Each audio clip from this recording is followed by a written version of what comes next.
Bang, I'm going to try to do this very quickly. We are going to fix the lock rock in this knife, hopefully in under 10 minutes. See, it's actually lock play. Let's get to it. So, got a wee bit holder, got a T8 and a T6, exactly what I'm going to need. Sorry if the lighting is a little messed up. I'm at my workstation, not at my, in the studio. So, let's get this thing apart really quick. I'm going to talk to you guys while I'm doing this. You can see there's a little Loctite on this one. You can see the blue.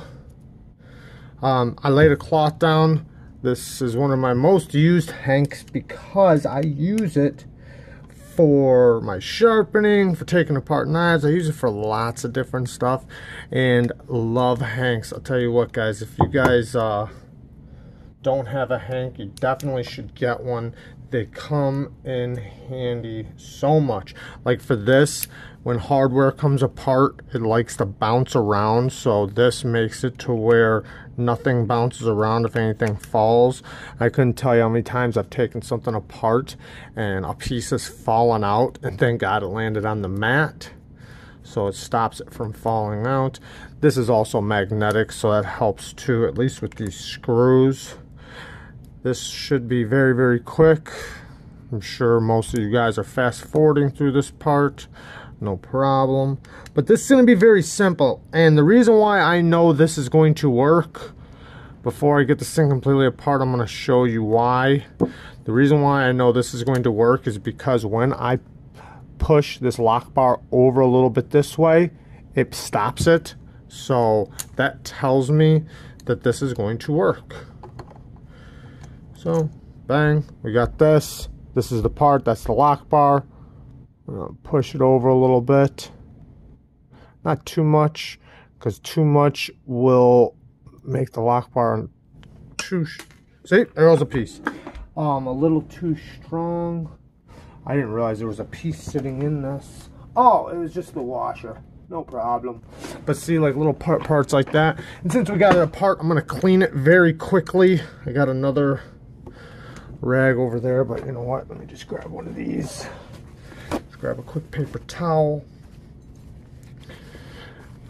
Just because I have it apart, I'm going to clean this really quick and maintain it.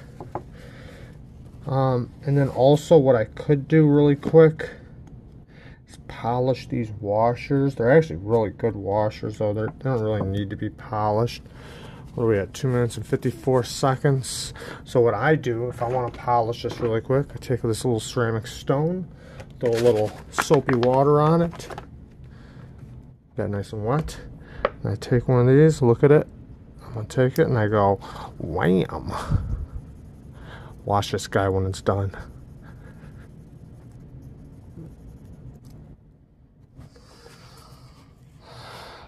Look at that. Oh, too shiny for the camera. Nice and polished though. Do the other side. Some people do this on strops. I just do it on this stone real quick. I have a couple different stones I do this with. You just want to make sure it's a very high grit, whatever it is. And you don't want to do it too much, because you don't want to take any thickness off of it. You just want to get the surface polished up. Alright, let's get this guy back together. Clean this off. So we got right here.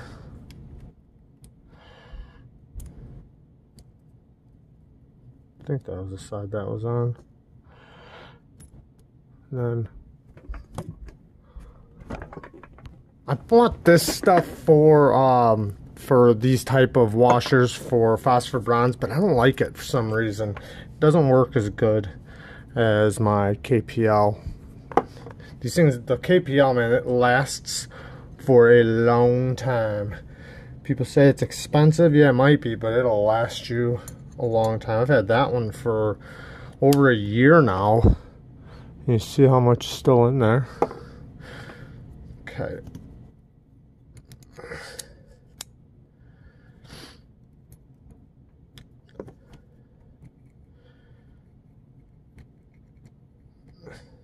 Instead of getting the D10 ball track, I'm just going to get the D10.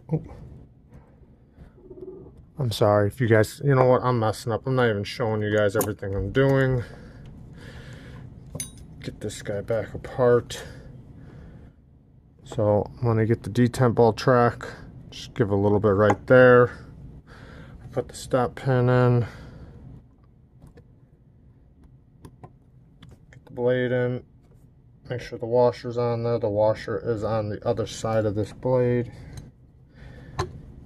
So there was a washer on the other side. You guys couldn't see it because it was stuck to the blade. Right there. Oh. This washer fell out.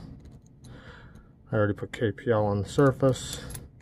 Trying to do this very quickly, because if it doesn't work, I want to take it back apart and show you. Let me just put the pivot in really quick. I'm not gonna really go too crazy on getting it tightened. I just want to see if it's locked up. So I'll just put a couple screws in really quickly.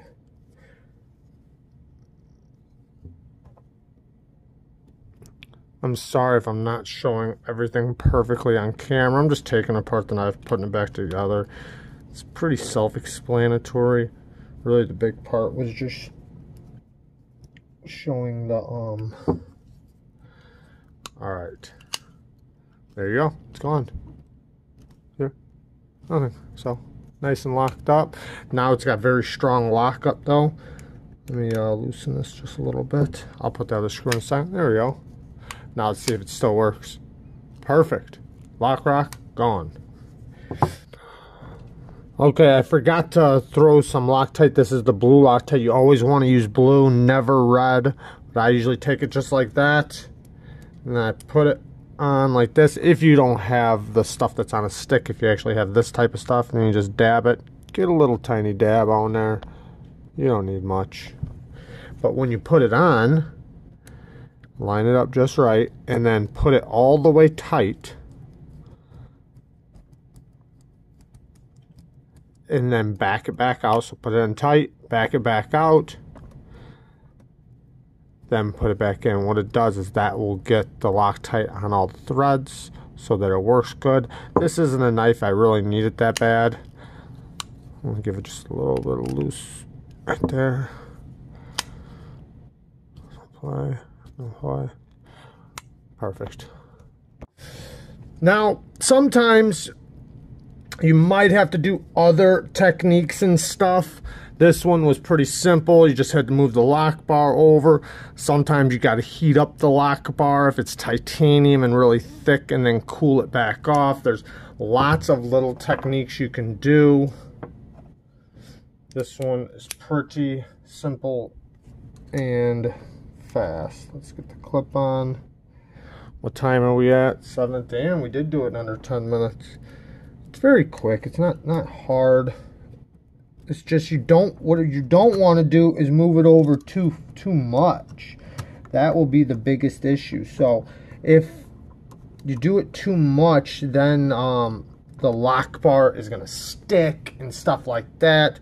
This one did not do that to me, but I didn't like push it over really hard. Okay, let's see if it's centered. You gotta love Civivis, right? Perfectly centered. See if middle finger flick very easily. Very smooth still. Now as we did there. Oh yeah, she's perfectly locked up even without me squeezing it. Very nice. So there you guys go. What else can we do for 2 minutes? Because I do want to get this video to 10 minutes, because if I don't get the same type of monetization. So don't feel like I'm using you guys. We will just very quickly check out some stuff. So the reason why I don't like this stuff was because when I use it, it's supposed to be a dry pivot lube, but when I put it on, it doesn't make anything smoother. Like it feels like it does for a minute, but then it feels like it gets grittier. Now I've used it about 8 times, and I don't know, every time when I do it and then I put KPL after, the KPL just increases the smoothness. So say if you want, what it is good for, because there is something it is good for. say if you don't want lube, right? Because some actions tend to run better dry. Like a lot of axis locks tend to run a lot better dry. The lube just like, I don't know, messes it up, but once the lube dries up, it tends to work really good. So in those circumstances, I guess it works really good. And also, whoops, on titanium frame locks where you don't want the pivot lube to hit it because it might make it stick a little bit. Those circumstances maybe. But yeah. Okay, so this is a Lansky polishing stone. So I have a couple different ones. If I really wanted to go polished on those, I could use this as a sapphire. But there you guys go. Nice, quick, easy work. And you learned how to polish your washers. Now there's lots of different ways to do that. I could have even did that on a hard Arkansas stone or any type of smooth stone. I could have even used a strop or a compound. But there you guys go. Peace.